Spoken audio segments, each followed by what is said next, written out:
Shalom Avracha, welcome everyone to the podcast fellowship, to the library of Torah thought, and we want to speak about Shavuos today. And Shavuos is one of the Shalosh Regalim, one of the three legs, one of the three pillars of Judaism. Of Jewish holidays. These holidays were very unique because aside from the way that we practice other holidays where we have a special ritual, these were three times where people were commanded to leave their homes and go up to Yerushalayim. Now, it's interesting. Shavuos is an interesting one because the other two holidays, which are Pesach and Sukkot, those were long. Either 8 days, 7 days, depending if you include Shmini Atzeres and Chutz La'aretz, that means outside of Israel, it's an extra day each. But you're getting a good week vacation. So when you think about it, you may live at the other end of Israel. And if you live at the other end of Israel, to get up to Jerusalem could take many days. We have to sort of appreciate that fact. You know, before there were highways and cars, or even when there were cars, but there weren't proper highways, to get across America took 60 days, 60 days to get across America. Because there weren't straight highways, and you'd end up in little towns and little cities that didn't have proper roadway, didn't have proper bridges. So can you imagine, and that was in the 1920s, can you imagine 3,000 years ago, getting across Eretz Yisrael, especially if you lived, let's say, up north, and you lived, near Hermon, or you lived in Tzfat, or Tiberia, or any of those places, to get to Yerushalayim was a big, big journey. So if you go for Pesach or Sukkot, so okay, but at least I get a week vacation. Imagine Shavuos, 2 days, few weeks to go up, a few weeks to go back. The whole thing is 2 days. It's an interesting thing to think about. And yet, that was one of the mitzvahs that we were privileged to do. 3 times a year, we were said, come up, see Hashem. Come up, lachzos b'nayim Hashem, u'levaker beichalo, to go and to see the pleasantness of Hashem and to visit his dwelling. And this was Beis HaMikdash.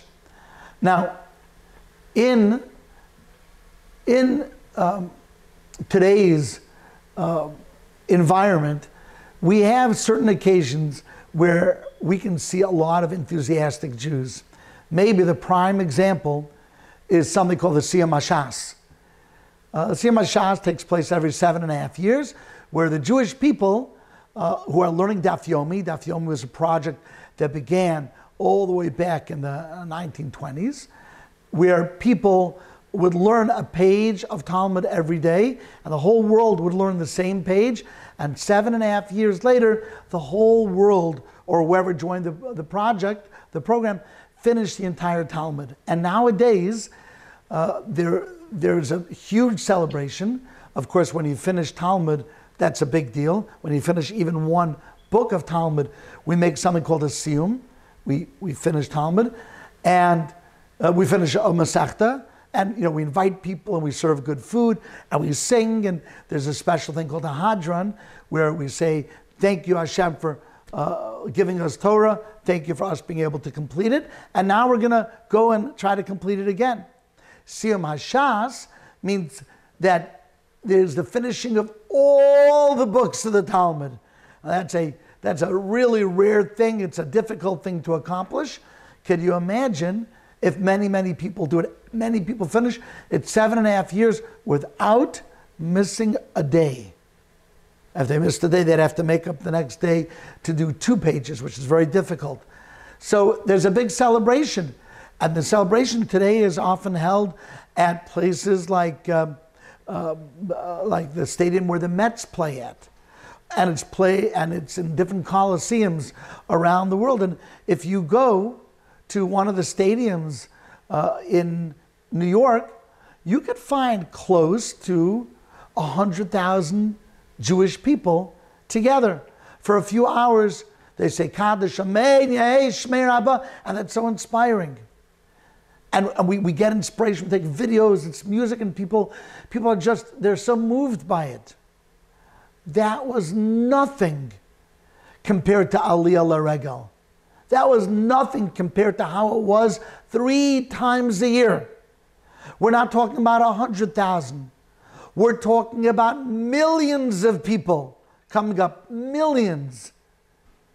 Not only that, but the women used to come, the kids used to come. They were given special schar to bring up the women and the children.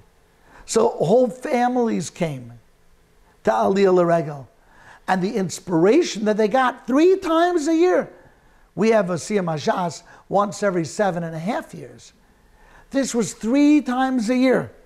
And you looked around and you saw the honor of Hashem, you saw the mightiness of the Jewish people, you saw groups everywhere along the road, stopping for picnics on their way up to Yerushalayim and singing songs of thanks to Hashem and arm in arm dancing with the camaraderie and the achdus that's so Jewish. And finally, when they made it up to Yerushalayim, people say, oh, I remember you from a few months ago. I remember you. Yeah, where are you staying? Where are you going? And the people in Yerushalayim, oh, did they love it? The influx, not just of people, but of business.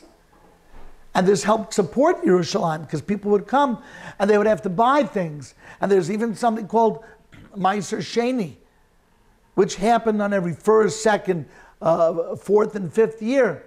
That is a special time where 10% of all the money that they earned, they would have to put it aside and spend it during Aliyah L'Regel.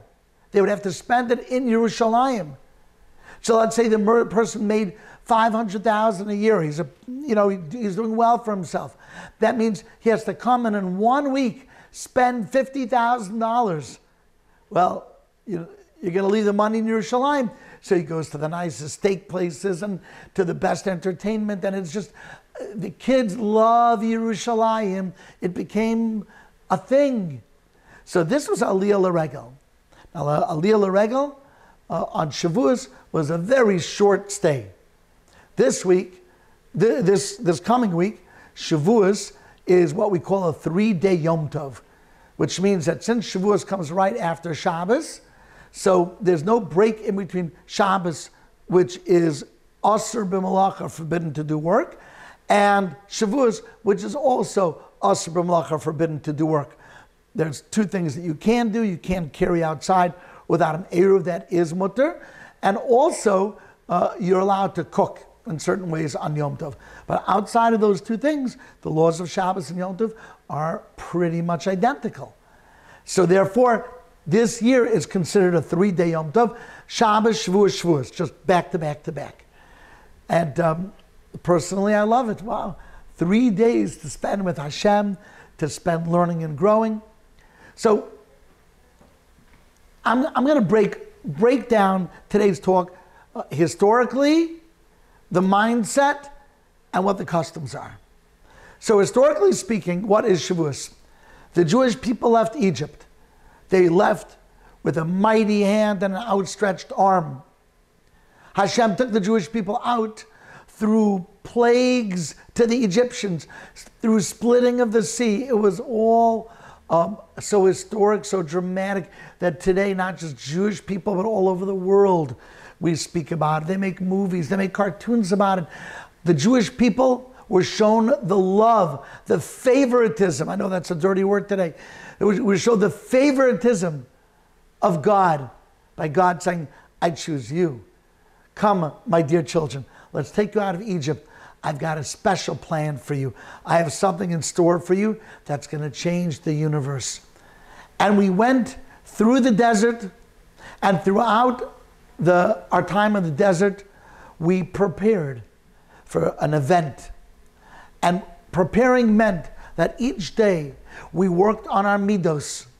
We worked on our character to be more kind, to be more gracious, to be more loving, to be more charitable, to be less angry, to be less lazy. We worked on ourselves. We worked on our hakaras hatov, our gratitude to Hashem, trying to understand the different levels and manifestations of Hashem, because that's how I come close to Hashem. Who is Hashem who made Makas Dam, the plague of blood? Who is Hashem who made Makas Kinim, the plague of lice? Who is Hashem who during Makas Bechoros chose us and didn't choose them? He killed them and he saved us. Who is Hashem who allowed us to leave Mitzrayim wealthy beyond our wildest dreams? Who took the army of the great Egypt, the greatest kingdom at that time, and utterly decimated it with the crashing down of the waves in the Sea of Reeds? Who is Hashem? And I get closer and closer to Hashem. And through Kabbalah, there are also sorts of manifestations of Hashem. And we count each day towards Matan Torah. What is today? What is today? Today is number 42. 42. That means that on the 50th day we receive the Torah. That means how many days do we have to go? Beginning tonight's going to be 43. Shabbos is going to be number 49. We're going to finish counting on Shabbos, and Motzei Shabbos is day number 50. Now, what is this about 50? Let's get a little esoteric, shall we? What is 50 in Judaism? So 50 is always Ein Sof. 50 is 50 and forever. 50 is 50 and forever. That's why in Hebrew, the word kol, which means everything, kol is numerical value 20, and 30, it's 50. Kol, it's everything. When we speak about the level of tum'ah, the level of impurity that the Jewish people had descended to in Egypt, we say the Jewish people had to be removed, they had to be released from their bondage in Egypt because they were on the 49th level of tum'ah, the 49th level of impurity. And if they had stayed any longer, they would have hit the 50th and there would have been no recovering, there would have been no Jewish people, we would not have been let out. Why 50? Why not 51? So 50 always means 50 and forever. 50 is the highest level. I'll explain why in a moment. We say in wisdom, the greatest level of wisdom is when he hit the 50. 50 is 50 and forever. We say Moshe Rabbeinu hit the 49th. There's only one individual who ever hit the 50th. And that was Rabbi Akiva. Rabbi Akiva was the only one that got all the way up to number 50. So 50 is 50 and forever. Why is that? Because if we're talking about round numbers, if Hashem has this thing with round numbers, and there is an idea behind it, and it's clear, we have minyan, it's a round number, it's 10. We have these, HaKadosh Baruch Hu works in a certain way. They say if you break down the world is created with mathematics. And Torah also, mathematics. Mathematics has a holy component to it. A plain mathematician can feel very cold, but it's not. As a matter of fact, if something works out mathematically in science, we almost 100% sure, we say that even if I didn't make such discovery, if mathematically it makes sense, then I will eventually see it in science. So if mathematically gravity is supposed to show up a certain way, through math it shows up, we now can do experiments and we assume that that's how it'll come. So the world is created like that. So if that's the case, and there's some understanding of a round number, so we would say kuf. And we have the notion of 100 in Hebrew. And yet, we use 50 as 50 and forever. And the reason why is whenever we think that we've achieved everything, we have to understand that our achievements are only half ours and half God's. Meaning, we need God to be our partner in these achievements. Without Hashem, we're not going to achieve wisdom. And that's why in Hebrew, the letter Nun is spelled Nun Nun. That's how to spell Nun. If you were to spell out the letter Nun, it would be Nun Nun. There would be no Vav. It would just be Nun Nun. And 50, and the hidden part is another 50, right? We see the outside nun, but the inside nun is hidden. 50 and 50, half us, half Hashem. So that's a very interesting take on it. We counted 50 days between when we left Egypt and when we received the Torah at Mount Sinai. Now, when we received the Torah, what did we receive? Did we receive all 613 commandments? We did in an innuendo, hidden way that was more exploded over the next 40 years. One thing that was clear was that we did receive the 10 commandments. Now, they're not really commandments. They are really mission statements. If you look carefully within the 10 commandments, you'll find either 12 or 13 commandments, but not 10. So even though people say, the 10 commandments, that's just from the movie. Really, there were 15 commandments. Very interesting. So, the 10 commandments, or the 10 mission statements, and this is Hashem telling the Jewish people the following. It's Hashem saying, I took you out of Egypt because I have something glorious in mind for you. You're gonna be the light unto the nations. You're gonna be the role model like we spoke about in the previous class. You are going to show the world that there's a better way. You were slaves in Egypt. Now I'm going to give you Torah, and through that Torah, you're going to change the world. And we know that the world at that time was a decrepit, immoral, wicked, hedonistic place. The rule of the jungle is what ruled mankind. Might makes right. If you're strong and you vanquish the weak, it is the order of nature. So people can be abused, and women can be abused, and human beings can be used as their playthings, and it's all right. And along comes God with a revolution that he gives to a band of slaves, and he says, you are going to be my club. You are going to be my firstborn. You're going to be my people. You're going to be my eyes and ears and arm and tongue to the world. And you're going to teach them, don't kill. People are not entertainment. And by the way, we think of gladiators, but you could think of boxing as well. Boxing is not a Jewish thing. It actually is forbidden to smack somebody. So, you know, while I grew up with boxing, while I may have grown up, you know, watching Muhammad Ali, I'm dating myself, or later on Mike Tyson, it's not a Jewish thing. We don't want to see somebody punching someone in the face. It's for that reason that when I grew up, my parents didn't allow me to have guns of any sort, even cap guns. A Jew doesn't go around shooting, not even for fun. It's the reason that in Jewish homes, serious homes, we don't, if we even allow movies, we don't allow violent movies.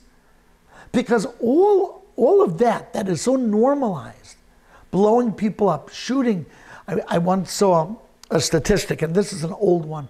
I'm sure it's much worse today, that an average kid who watches movies sees over 30,000 people murdered every year.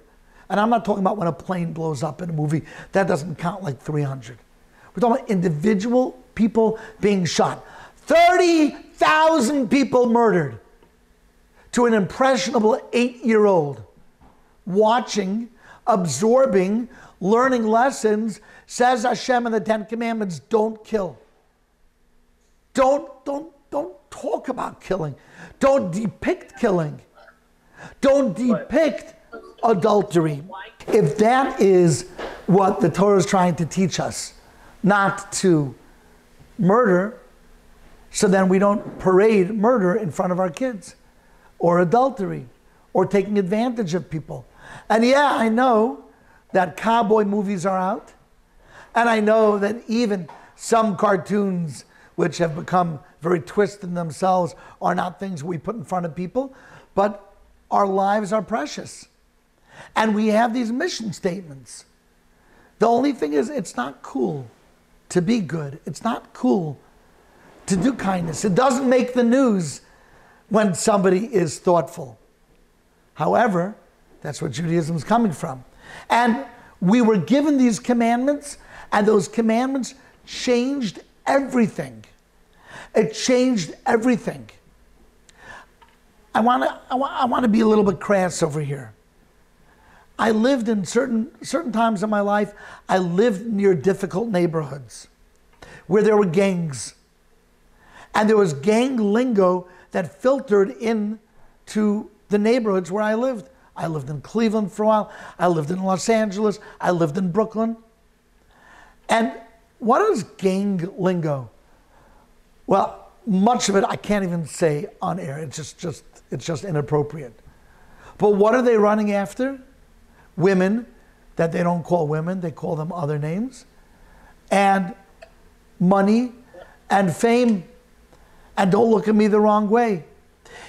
Basically, everything that we're fighting against, everything that we teach our kids is wrong, is promoted. And then that becomes a culture. And then that becomes acceptable to the point that it does infiltrate. So the great gift of Shavuos is HaKadosh Baruch Hu, the Almighty, said, there's a totally different way to look at the world. Let me give you a mashal. A mashal is a story to help understand the concept. Imagine you were to go onto a planet, and in that planet, there was such a thing called marriage. But the word marriage had nothing to do with love. Marriage was no different than a business partnership. You chose one partner, and then you did what you needed to do. Well, in partnerships, if the person is helping me, okay, I'll play ball with them. Maybe together we'll become wealthy. Maybe I'll take on another partner as well. Maybe I'll dump this partner. At the end of the day, we're exhausted and go to sleep, and that's a partnership. And then someone arrives on that planet, and someone says, by the way, you think that marriage is just about a utilitarian connection with another person. Do you know that marriage could involve something called love? Did you know love exists? Did you know that love is a feeling that allows you to forgive when your partner makes a mistake? Do you know that love can make you so happy that you could burst out into song? Do you know that love means giving of yourself because you care about that other person at least as much as you care about yourself, that you'll root for them when they're going through hard times, and they're going to be with you during hard times, and you'll look back and you'll have memories, and you'll have long walks in the park, and you'll have your ceremonies and your anniversaries and your mementos. Do you know that love exists in partnership? And this person who arrives on the planet teaches a couple, and that couple suddenly is so much happier than every other partnership that's out there. And the other people who have these marriage partnerships say, I don't get it. We have a partnership, but you guys seem happy. As a matter, you seem like you love your partnership. And they say, we don't love our partnership, we love each other. And it's not about we don't even call partnership anymore. We are in love. And it is the love that we are in that makes us go the extra mile, even when it's not convenient, even when it seems like we're taking a loss. It's worth it, because it turns out that the goal is not to survive, but the goal is to be in this partnership, because this partnership, which is really called love, allows us to grow and have a happy life. So yeah, there's cooking and there's cleaning. Yes, there's the folding of the laundry and bringing home the paycheck and taking out the garbage. Yeah, but it was never about that. It was always about the love. Can you imagine what an eye-opening concept that would be to this alien planet that never looked at partnership as anything but something that is useful? It's a useful enterprise to not do things by yourself. Two are better than one. So let's both schlep the suitcase together. No, it could be so much more. It could be so different. This is what Hashem gave us with the Torah. If you look in our tefillah, whenever we speak about giving the Torah, Hashem puts in the word be'ava. Haboicher es Ama Yisrael be'ava. Shows the Jewish people with love. Ava Rabba Avtanu. You showed us so much love. You showed us love. Avas Olam Beisel. Torah mitzvahs. You gave us Torah mitzvahs. You showed us love. Torah equals love. The giving of the Torah was the giving of the notion that you could live a life of love. You don't have to live a life where you're just surviving. So you go to elementary school, so you can get to high school, and you survive high school, so you can choose your college, and you survive college, so that you can go post-college, you can get your master's, and then you get your internship, and you're surviving, and in between you're trying to find meaning with your life, so you go on some vacations, buy yourself a nicer car, and the meaning is stuff. Hashem says, no. Life itself has meaning because life is precious, because you're in a relationship with me. And the Torah, this greatest gift of love, so much so that it's the engine inside the core of the earth that allows the earth to survive and to thrive and to function and to orbit. The love Hashem gives us gives meaning to the food that we eat, to the games that we play, to our marriages, to being parents, to everything that we do. The gift of Torah was the gift of love.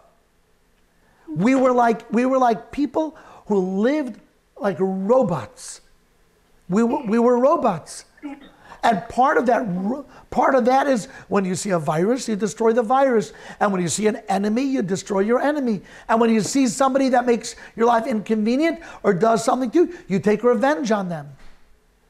That's what it is. The world lived like animalistic robots. I'm here to survive. Picture cavemen. You know, the stereotypical cavemen. Back when they had almost zero technology. They woke up in the morning and they took their stones, they sharpened the edge, and all day long they're looking for an animal to kill. All day long. Maybe they came home that day, maybe the animal killed them. If they succeeded in killing the animal, they came home, they cut open the animal, they used the skin of the animal to wrap themselves in. They made a fire, the flesh of the animal they ate, and the next morning they did the exact same thing. And they survived for many years like that. And for what? And it seems so primitive, but it's not that much different than a life without Torah. What makes that different than 2022, a life without Torah? An atheist who doesn't believe in a world of godly love and nobility of spirit and spirituality of meaning and of existence. So what am I? I'm a caveman just with more sophisticated tools. Instead of killing somebody with a spear, then we kill someone with a gun. And now I can kill someone's reputation online. But it's all about destroying one person or destroying a group of people. It's all about getting ahead. Comes along the Torah of love. And the Torah of love says, you got it all wrong. You're completely off. And that was the gift. And it's true that in order to live a life of meaning, you have to be a thinker. I have to think. So why did Hashem make me? And what am I here for? Am I here to eat? Probably not. Eating is just fuel. It's just energy.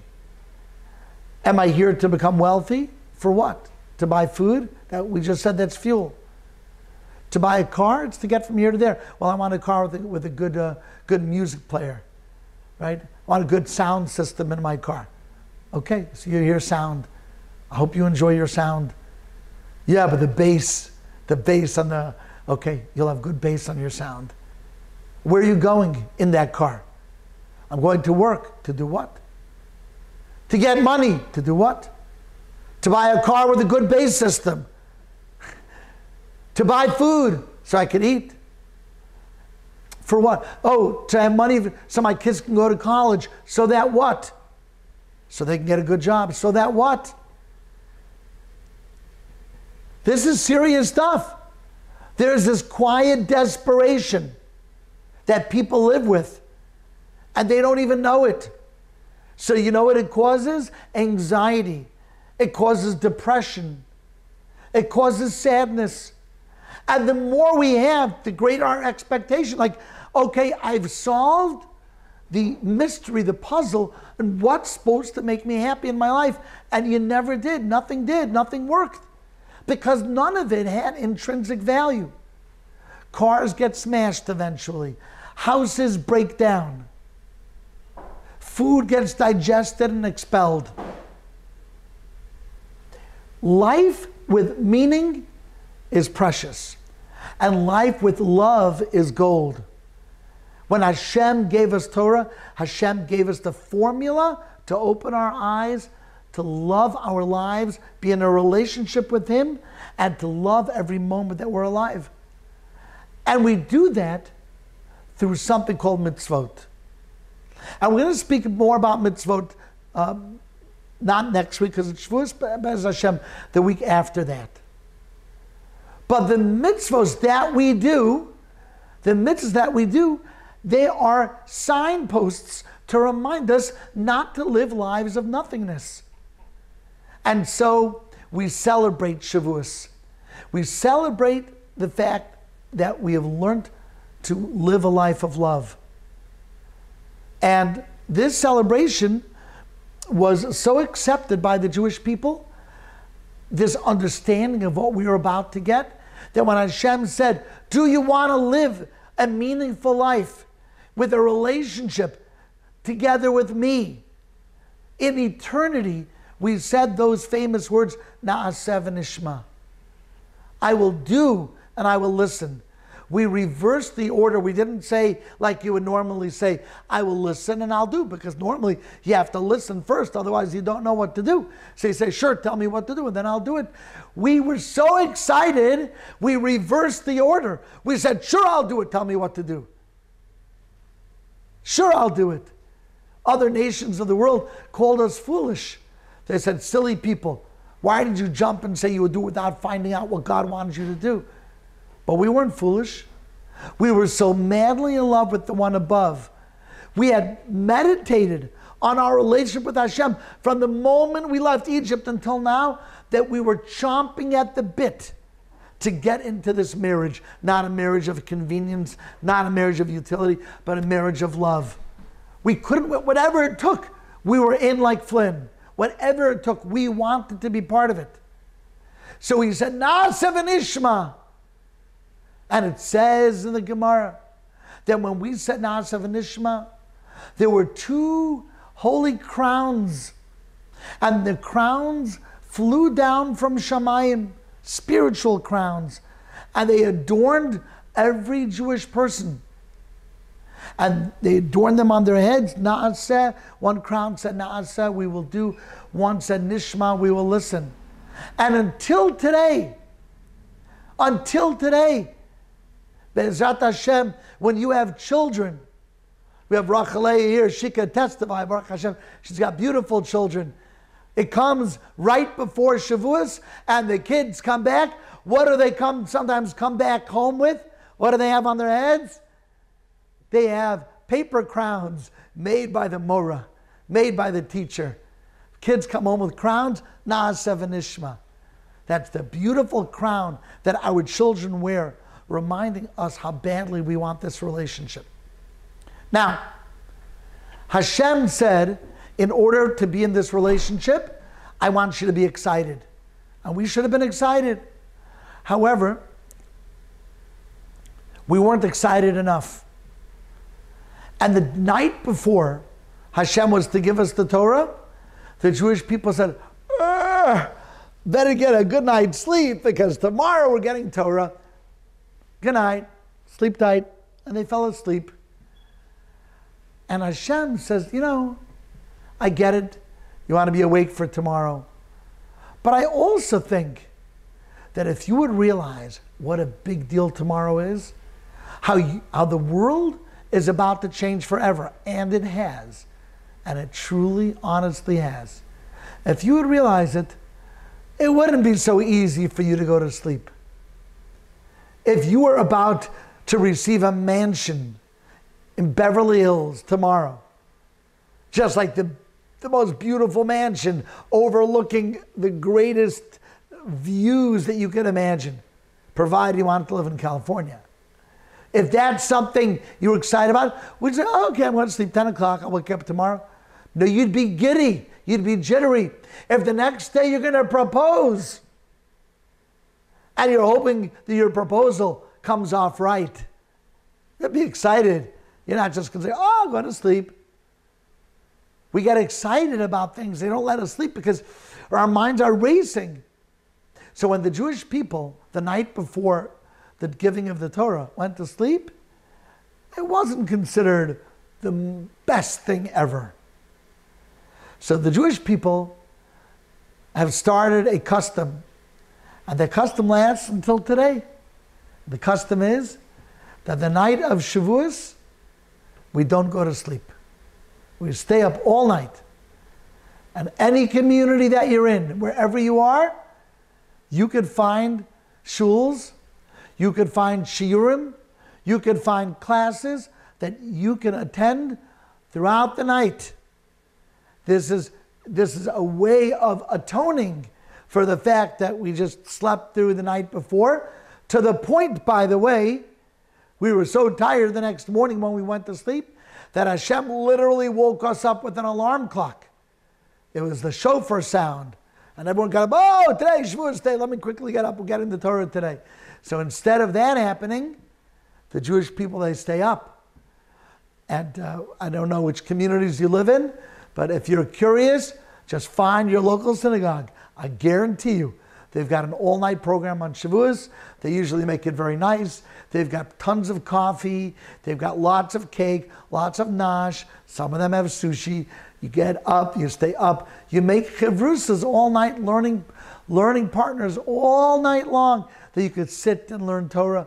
And usually the tefillah the next morning begins at the earliest possible time, so we don't keep people up. We don't have a regular davening at 8:30 or 9 o'clock in the morning. Instead, we daven the earliest possible time. I have to check this year what time that is. But, you're talking about hours earlier, maybe 6:30 we start davening. So people are up. So the meal is over. Meal starts late. It's late summer. And you'll finish the meal around 11:30. And then you trudge off to shul. Or if you can't, you come at home. You get your books prepared. You could read a book. You could read Torah. You could read a biography of a tzaddik. Whatever it is, you prepare your material.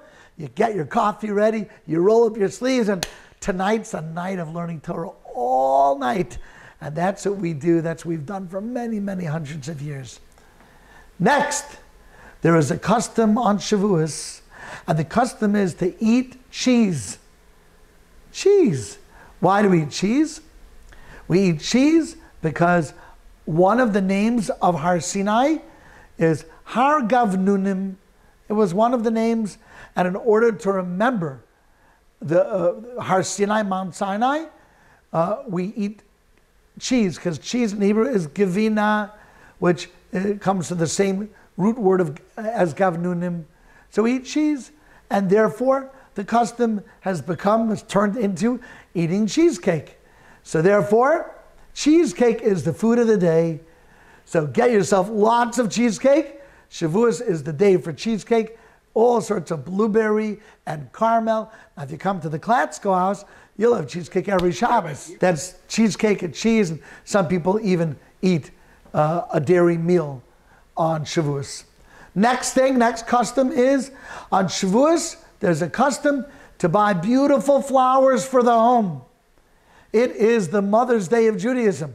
We go out and buy flowers. Why do we buy flowers? Because when Hashem gave the Torah at Mount Sinai, in order to make it on a mountain that was beautiful, because remember, Sinai is in the middle of a desert, it's what we call the Sinai Desert. So in order to make the mountain beautiful, Hashem made a miracle, and the mountain bloomed with beautiful flowers. Just like if you're having a wedding, you want beautiful flowers, it should be in a beautiful and respectable place. So Mount Sinai was full of flowers. And therefore, our custom is we buy beautiful flowers, and therefore people who sell flowers in the Jewish community, the biggest day for selling flowers is the day before Shavuos. That is the day when everyone goes out and they buy gorgeous flowers. And if you even go to your local shul, many local shuls will have flowers adorning the Holy Ark. So if you go to the Ark and they read the Torah on Shavuos, you'll see flowers all along the Aron Kodesh. Beautiful flowers. It's gorgeous, and we don't cheap out. We don't do it, oh, well, we have flowers for a wedding. Guess what? This was considered a wedding. We were getting married to Hashem. And because of that, we had beautiful flowers. And that was another thing that we have on Shavuos. These are customs that we have on Shavuos. Another thing that we read on Shavuos is we read the Megillah of Rus. Megillah of Rus. You know, there are 5 Megillahs. The famous one we know is the Megillah Esther. That's read on Purim. But there really are 5. And one of the Megillahs is called Megillah Rus. It's the shortest one. It's a very poignant story. One of my favorite stories in all of the Torah. It's about a young Moabite princess who ended up converting to Judaism of her own free will. Her husband died, and she said, oh, should I just go back to Moab and continue being a princess, or should I follow my mother-in-law even though my husband has passed away? Should I follow my mother-in-law back to Israel, where she's a widow, I'll be impoverished, I'll have no money? And she said those famous words, Amech Ami, my nation is your nation, she says to her mother-in-law. I choose Judaism. Elokayich Elokoi, my God is your God. Es asher telchi elech, where you go, I go. Es asher talini alini, where you lay, I will lay. Whatever you do, I will do. That's what Ruth said, and she became one of the great converts in all of Judaism. And from this convert, she ended up marrying a man named Boaz, a man who was much older, but she married him because of a law called Yibum. He was a relative, and when a person's husband passes away, and there's no children, there's a mitzvah for the widow to marry the closest relative. And the closest relative was somebody named Boaz. And she married him, even though he was much older. It was a kindness on her part. And he died. Boaz died right afterwards, the next day. But that night that they were able to consummate, she was impregnated. And she had a child. And they had a child. And they had a child. And the 4th generation had David HaMelech, King David. So King David came from a convert. David HaMelech came from Rus. And who's going to come from David HaMelech? Who one day is going to come and redeem the Jewish people? Mashiach.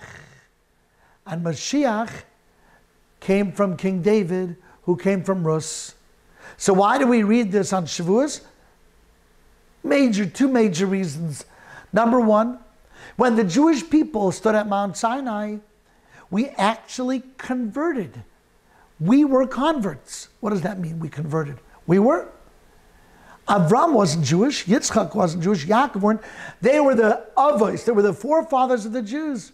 In order to convert, you need 3 things to convert if you're a male, and 2 if you're a female. If you're a male, you need to get circumcised, you need to go into the water, mikvah, and you need to accept the Torah.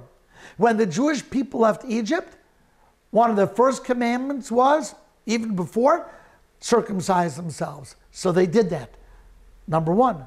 Then when they went into the sea, before it split, they were covered with water. That was mikvah. That's number two. And then when they stood at Mount Sinai, what did they do? They accepted Torah. That was number three. So therefore, the Jewish people were legitimate converts. We all converted. So we read Rus, which is a story of a convert. It's so beautiful. But another reason that we read Rus is because David HaMelech was born on Shavuos. David HaMelech also died on Shavuos. Great tzaddikim are born and die on the same day. Who else was like that? Moshe Rabbeinu lived exactly 120 years, exactly. Like it says in the Torah, Ben Meah ve'esher manoichi hayom. I am 120 today. It was his birthday. Great tzaddikim have their days full. Days full means that they born and they die on the same day, so they complete their years. David HaMelech was especially unique. And this is the third reason why we read Rus. Especially unique. Because many years before, there was a person who was created named Adam. And Adam was the first human person that was made. He was made with a neshama, and he was meant to live forever. But then after he ate from the Eitz Hadas, so then Hashem said, you're going to live 1,000 years. 1,000 years is a lot of time. I don't expect to live 1,000 years. Hashem then showed Adam HaRishon, through prophecy, some great neshamas that are going to be born to him. And this gave Adam HaRishon comfort, even though he's not going to live forever, but there are going to be great souls that come from him, great tzaddikim. And he's watching in this nevuah, in this vision, these great tzaddikim, and all of a sudden he sees one neshama that comes to the world and then leaves the world instantly. So Adam says to Hashem, stop, 1 second. Who was that? What a neshama. Wow. But 1 second. This great neshama is going to come to the world and live and die and the same day? What, they're going to die at childbirth? Hashem said, yeah. Hashem said, yeah. That's this neshama. And Adam HaRishon said, it can't be. It can't be. The world needs that offspring of mine. How long is the typical lifespan of people in those days? And Hashem says it's 70 years. That David HaMelech mentions. Yimei shnosei nevayim shivim shana. Our lives are 70 years. Vim b'gvuros, and if we're extra strong, shmoinim shana, 80 years. So Adam HaRishon said, this neshama that's going to come from me cannot be a stillborn, can't live and die on the same day. So I want to donate 70 years of my life to this neshama. And this neshama ended up being called David HaMelech, King David. And Adam HaRishon, Adam, ended up living, instead of 1,000 years, if you look in the Torah, he lived 930 years exactly. And King David lived exactly 70 years. So why do we read it? Because on Shavuos, we accepted the Torah. And when we accepted the Torah, our rabbis teach us that we became so holy in that moment, we were like, and I'm going to tell you the Hebrew than the English, we were like Adam HaRishon Kodem Achet. We became like Adam before he ate from the tree of knowledge of good and evil. Before he transgressed the commandment of not to eat from the tree of knowledge, he was supposed to live forever. And so on Shavuos, where we for a moment, until we worshiped the golden calf. Then we messed everything up again. But for a moment in time, we got back to that place. And it's because of that, with the zchus of King David, that we remember Adam Arishon, and it's a special kapara for what Adam Arishon, special atonement for what Adam Arishon had done. So many deep ideas behind Shavuos. I'm going to finish with this. Every holiday is unique. Every holiday is special. And every holiday has its special commandments. And those commandments are in the Torah. So on Sukkot, we have a commandment to sit in the sukkah. We have a commandment to shake the 4 species. A lulav, an eser, hadassim, and aravos. On Pesach, we have a mitzvah. Eat matzah, eat maror, don't eat chametz. On Yom Kippur, we have a mitzvah. Don't eat, you have to fast. There are other things that we do on Yom Kippur. On Rosh Hashanah, blow shofar. Every holiday has its thing. Interestingly enough, on Shavuos, there's no special commandment in the Torah. What I told you earlier about the flowers and the cheesecake and staying up all night, those are called minhagim. Those are customs. And we do them and we cherish them, we love them. But they're not mitzvahs in the Torah. Why is it that the very day that we're accepting the Torah, Hashem doesn't give us a special mitzvah in the Torah? It must be that we're supposed to be focusing all of our attention on the mitzvah of learning Torah itself. The Torah is the mitzvah. Learning Torah, appreciating Torah, absorbing the words of Torah in our bones to the point that it becomes the priority in our life. It becomes something that we speak about at every meal and on the road. When you go to sleep, when you get up. Torah surrounds us. Torah is love. Torah is the love song of Hashem to the Jewish people. It's so sweet. It's so beautiful. Unfortunately, so many in Judaism are lost and they don't get this. So to them, Torah is tikkun olam, fixing the world.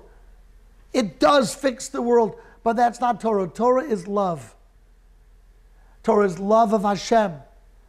Love of the life that Hashem has given us.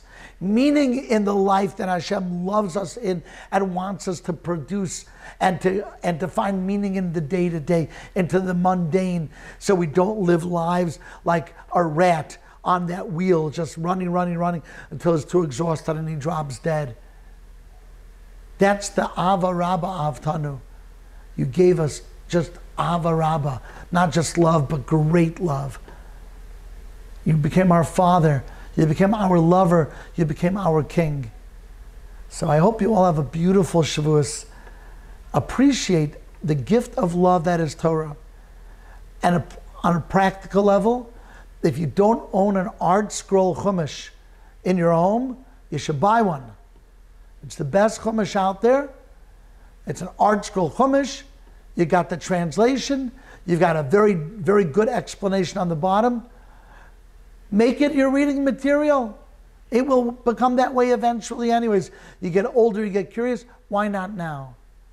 And even more so, if you're so madly in love with this opportunity to learn Torah, then consider, if you've never done it, the concept of yeshiva or seminary, where all day long you get to explore and plummet the depths of Torah and its wisdom and its meaning and its relevance and its purpose. That's what it's for.